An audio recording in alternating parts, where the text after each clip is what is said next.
وأشهد أن لا إله إلا الله الملك العلام وأشهد أن نبينا وسيدنا محمدًا عبده ورسوله خير الأنام عليه وعلى آله وصحبه وأتباعه أفضل الصلاة وتم السلام۔ تمام تعریفیں اللہ کے لیے ہیں جو بادشاہ نہایت پاک اور سلامتی والا ہے۔ اس نے مسلمانوں پر اپنے محترم گھر کا حج فرض کیا اور اسے اسلام کے ارکان میں سے ایک رکن بنایا۔ میں گواہی دیتا ہوں کہ اللہ کے سوا کوئی معبود برحق نہیں، وہی بادشاہ ہے اور سب کچھ جاننے والا ہے، اور میں گواہی دیتا ہوں کہ محمد صلی اللہ علیہ وسلم اس کے بندے اور رسول ہیں جو تمام انسانوں میں بہترین ہیں۔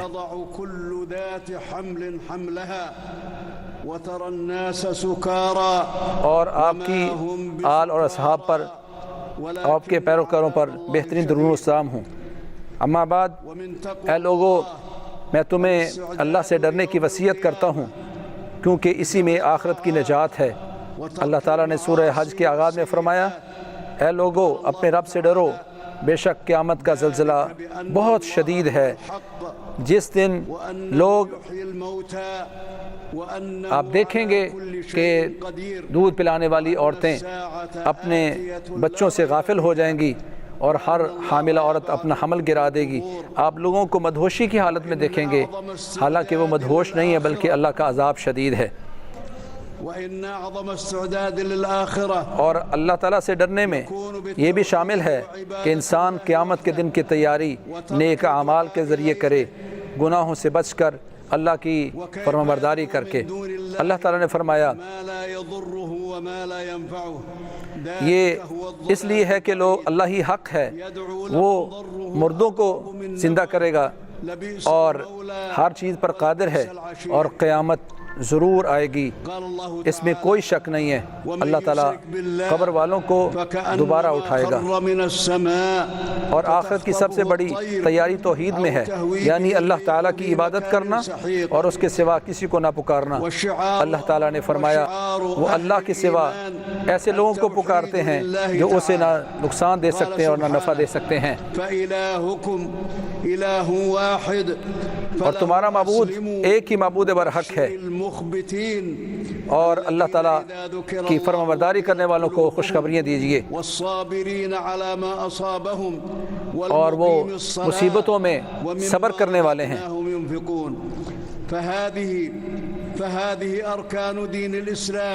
تو یہ دین اسلام کے ارکان ہیں، اور لا الہ الا اللہ کی گواہی دینا، نماز قائم کرنا، زکوٰۃ ادا کرنا، اور رمضان کے روزے رکھنا، اور بیت اللہ، حرمت والے بیت اللہ کا حج کرنا، اور اسی طرح حرمتوں کی تعظیم۔ اور جو اللہ تعالیٰ سے ڈرتا ہے، اللہ تعالیٰ نے اس کے لیے دوہری جنت رکھی ہے۔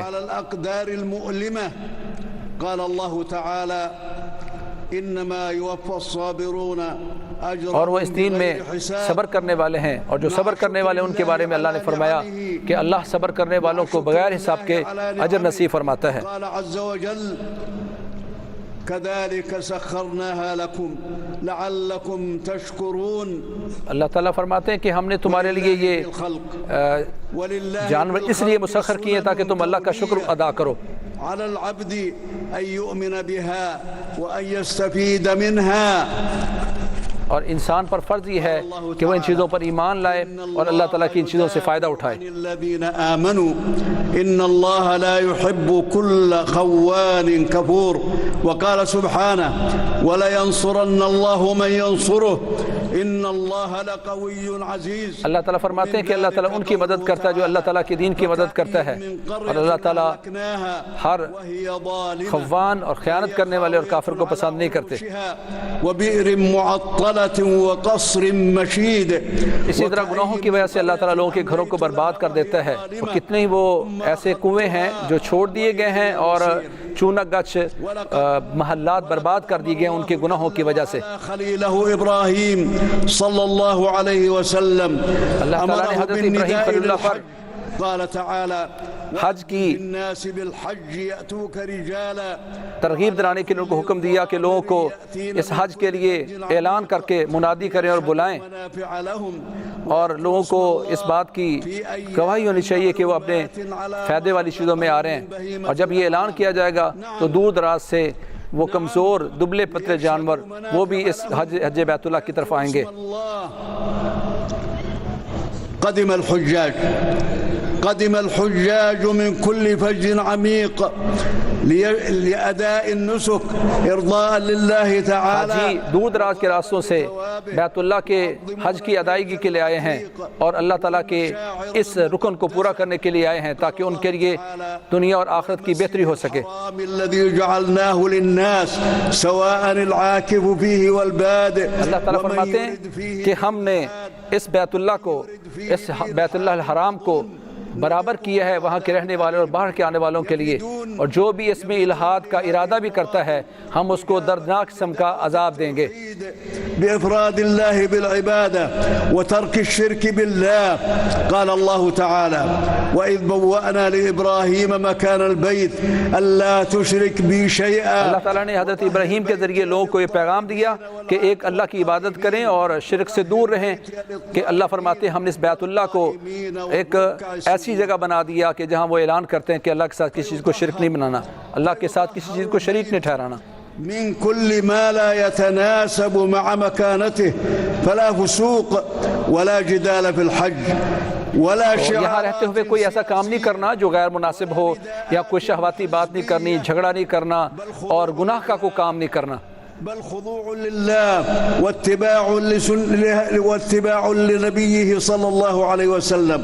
اور تمام امور جو اللہ کے نبی صلی اللہ علیہ وسلم نے حکم دیے ان کو، ان کی پیروی کی جائے اور اس کو سینے سے لگایا جائے اور اس پر عمل درآمد ہو۔ والباطن وفاء بالعهود والمواثيق واحتراما للحقوق۔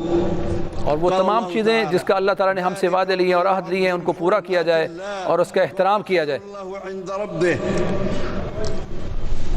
ومن يعظم شعائر الله فإنها من تقوى القلوب۔ جو بھی اللہ تعالیٰ کی علامات کو، شعائر کی احترام کرتا ہے تو یہ دل کے تقوی میں سے ہے۔ مظاهر التعارف والتآلف والتعاون والتكافل بين أهل الإسلام في أداء المناسك على اختلاف ألسنتهم وألوانهم۔ دنیا بھر کے مختلف رنگوں کے، مختلف زبانوں کے لوگ یہاں آئے ہیں ایک دوسرے کے ساتھ محبت کرنے میں، تعاون کرنے میں، ایک دوسرے کے ساتھ دل جوڑنے میں۔ یہ اللہ تعالیٰ کی طرف سے ایک بڑا مظہر ہے جو حج کی صورت میں تمام لوگ اس فریضے میں پوری دنیا سے مختلف رنگوں کے لوگ آ کر ایک دوسرے کا دل جوڑتے ہیں، تعاون کرتے ہیں، ایک دوسرے کا محبت کرتے ہیں۔ اللہ تعالیٰ فرماتے ہیں گناہ کی بات سے اجتناب کرو، بچنا، اس سے دور رہنا ہے۔ يباهي الله بكم ملائكته وهو الموقف العظيم الذي أنزل الله فيه۔ اے حاجیو، آج کے دن اللہ کریم تم پر فخر کر رہا ہے، اپنے فرشتوں کے سامنے تم پر فخر کر رہا ہے کہ تم ایک ایسے عظیم دن میں ہو جس کی وجہ سے اللہ تعالیٰ اپنے بندوں کے گناہوں کو معاف فرماتا ہے۔ تمہیں مبارک ہو کہ اللہ تمہاری وجہ سے فرشتوں کے ساتھ اپنا فخر جتلا رہا ہے، ان پہ فخر کر رہا ہے، تم پہ فخر کر رہا ہے، تمہاری عبادات پر اللہ تعالیٰ فخر کر رہا ہے۔ إلى أن غربت الشمس فانطلق إلى مزدلفة كما قال یہاں تعالى۔ شام تک، غروب شمس تک یہاں آپ لوگوں نے عرفات میں رہنا ہے اور پھر یہاں سے نکل کر آپ نے مزدلفہ جانا ہے۔ مزدلفہ میں آپ نے رات گزارنی ہے اور یہاں رات گزارنے کے بعد پھر آپ اللہ کا ذکر کثرت سے کریں گے۔ نماز فجر ادا کرنے کے بعد پھر یہاں سے آپ مینا کی طرف کوچ کریں گے اور وہاں جا کر آپ پھر اللہ کا حکم ہے کہ یہاں مزدلفہ سے آپ جہاں سے لوگ واپس آ رہے ہیں وہاں سے واپس آئیے اور اللہ کا ذکر کثرت سے کیجئے۔ تو یہاں مزدلفہ میں رہتے ہوئے کثرت سے اللہ کا ذکر کرنا ہے اور ذکر کرنے کے بعد سورج چڑھنے کے بعد یہاں سے آپ مینا کی طرف روانہ ہوں گے۔ وليوفوا نذورهم وليطوفوا بالبيت العتيق مع الحرص على السكينة والرفق والبعد عن التدافع وتنفيذ تعليمات الجهات مینا میں جا کر رمی کی جائے گی، جمرات کو کنکریاں ماری جائیں گی، اور اس کے بعد حلق کروایا جائے گا، قربانی کی جائے گی، پھر حلق کروایا جائے گا، پھر بیت اللہ کی طرف جایا جائے گا، بڑے سکون کے ساتھ، احترام کے ساتھ، لوگوں کو تکلیف دیے بغیر بیت اللہ کا طواف کیا جائے گا۔ وفي منى يستحب الإكثار من ذكر الله، قال الله تعالى: فإذا قضيتم مناسككم فاذكروا الله كذكركم آباءكم أو أشد ذكرا۔ پھر مینا میں باقی 11-12 کے دنوں میں اور راتوں میں کثرت سے اللہ کا ذکر کرنا ہے، جیسے اللہ تعالیٰ نے فرمایا کہ تم پھر کثرت سے جب تم مناسک حج پورے کر لو تو اللہ کو اس طرح یاد کرو جس طرح کہ تم اپنے آباء و اجداد کو یاد کرتے ہو، یا اس سے بھی زیادہ شدید ہو کر اللہ کو یاد کرو۔ واذكروا الله في أيام معدودات فمن تعجل في يومين فلا إثم عليه ومن تأخر فلا إثم عليه لمن اتقى واتقوا الله واعلموا أنكم إليه تحشرون۔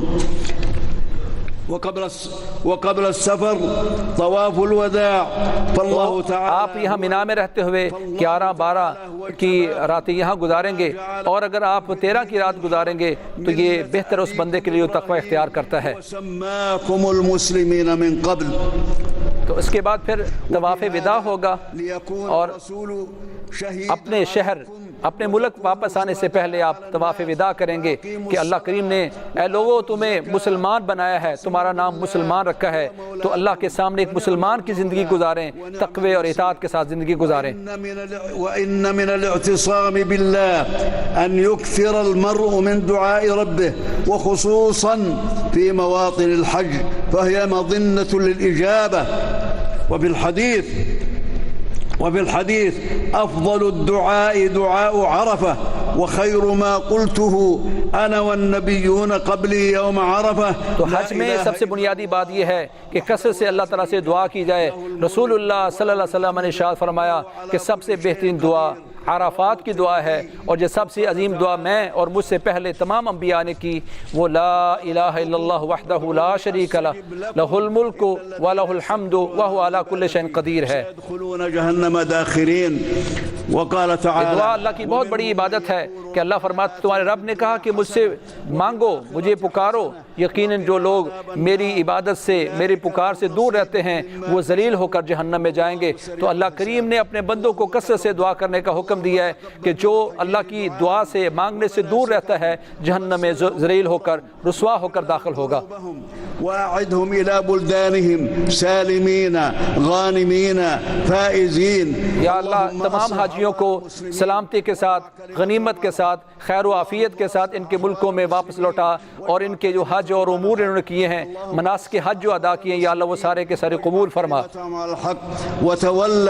وتولى جميع شؤونهم وأصلح أحوالهم الدينية والدنيوية۔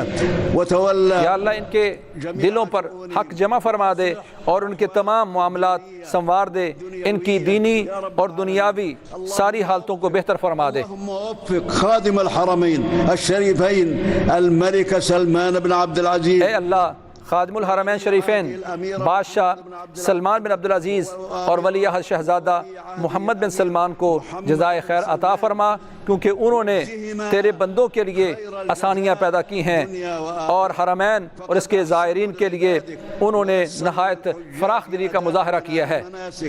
وبذلوا بسخاء في خدمة الحرمين الشريفين وقاصديهما، اللهم انصر بهما دينك، اللهم انصر بهما دينك، وصلى الله على سيدنا ونبينا اور محمد۔ درود و سلام ہوں محمد صلی اللہ علیہ وسلم پر، ان کی آل پر اور ان کے تمام صحابہ پر، بہت زیادہ رحمت اور سلامتی نازل فرما۔